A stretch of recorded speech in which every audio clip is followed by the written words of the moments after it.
Sometimes when I get ready for a sketching session, I will just choose a particular model from one of my photo shoots, and then I'll go to a folder of photos from that session, and I'll just start drawing at random whatever comes up.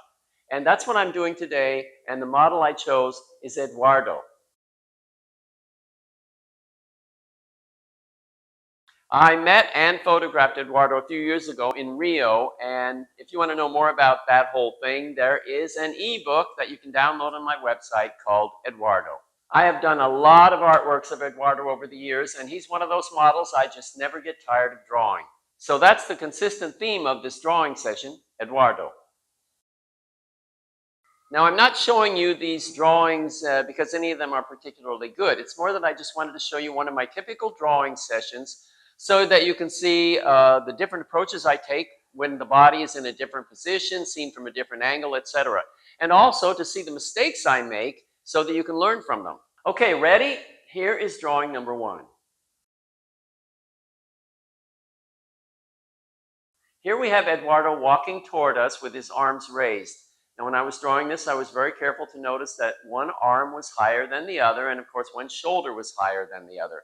What I didn't notice and should have is that the hips are at an opposing angle. And this is something that you should learn if you're going to be drawing the figure, because the hips and shoulders are often at opposing angles. What I should have done is make the right hip lower.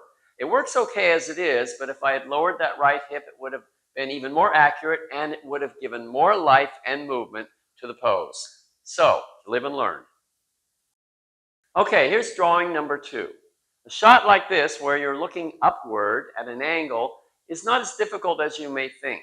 The important thing is to notice what's overlapping what. The left arm is overlapping everything, and it's bigger because it's in front. The body is overlapping the right arm and the head. And notice that it's overlapping most of the head. So you really have to notice that, and don't try to draw the whole head, just draw what you can see. Also, getting the ears in the right places and at the right angles goes a long way toward making the head look right, and thus making the whole pose look right. One thing I could have done better here would have been to tilt the body a little more forward, give it more of an angle, exaggerate it. Yeah, it's not totally accurate, but it could have added a lot more life and energy to the pose. Okay, here's drawing number 3.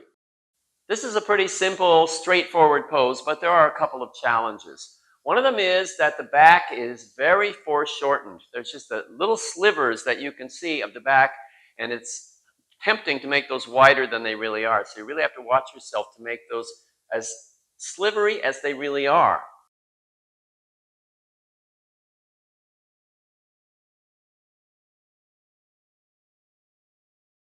The hand might also be a challenge for some of you. One thing that I've found helpful is to remember that the hand is probably longer than you think it is. And if you want to exaggerate it a bit and make it even longer than it really is, it usually looks good. The right hand and the towel are pretty easy if you just accept that there's a big overlap and you're not able to see very much of them. Just draw what you see and trust that the viewer's eye will make sense of it. Another challenge in this drawing is the position of the head. It's slightly turned away. So this is a little tricky, but one of the things that will really help you is getting the ear in just the right place. So really pay attention to that. And notice that everything to the right of the ear is narrower than you think it is. The face is turned away from us and we can't see most of it. So you really have to make sure that you're not making that wider than it really is. So make it even narrower than you think it should be, and you'll probably do okay. Here we are at drawing number 4. I thought this lively pose would be fun to draw, but on my first try, I really didn't have fun. I was being too careful. So I tossed that and I tried again. The second time, I was a lot less careful, more sloppy, more casual, and just had more fun with it, and it turned out a whole lot better.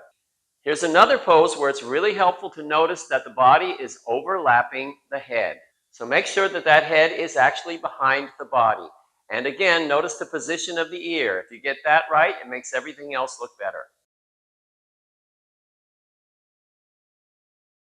Okay, moving on, we're at drawing number 5.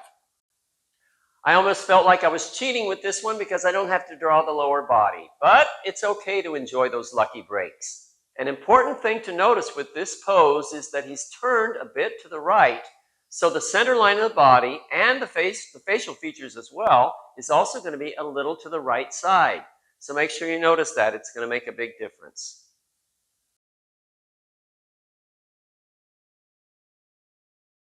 And here's the last drawing, number 6. Here's another pose where noticing the overlap is going to make things a lot easier. That left arm and shoulder overlaps everything. And then the body is overlapping the right arm and the head. The lower part of the head is hidden. The position of the ears, as always, is really important. And notice that I screwed up here. The right ear should actually be much lower. There's another big mistake here as well, and that is the buttocks. The left hip is higher and the right hip is lower, so I should have varied the height of the butt cheeks accordingly. Now, if you're watching this on YouTube and you can't see the butt cheeks because the image is censored, sorry about that. You could go to my website and download the uncensored version and you'll be able to see what I'm talking about. Anyway, if I had made the right butt cheek a little lower than the left one, the whole drawing would have been helped as a result. So learn from my mistakes. Okay, I hope that was helpful. I wanted you to see my mistakes as well as the stuff that worked. And hopefully you picked up some useful information. Regular drawing practice can be a real pain or it can be a real joy. I find it's best to just start drawing and ignore the mind and all the other things it thinks you should do instead, and just start drawing.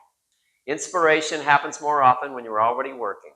Please subscribe if you haven't already. That inspires me to make more videos. And if you got a little inspired watching me draw, great! Sharpen your pencils and go draw!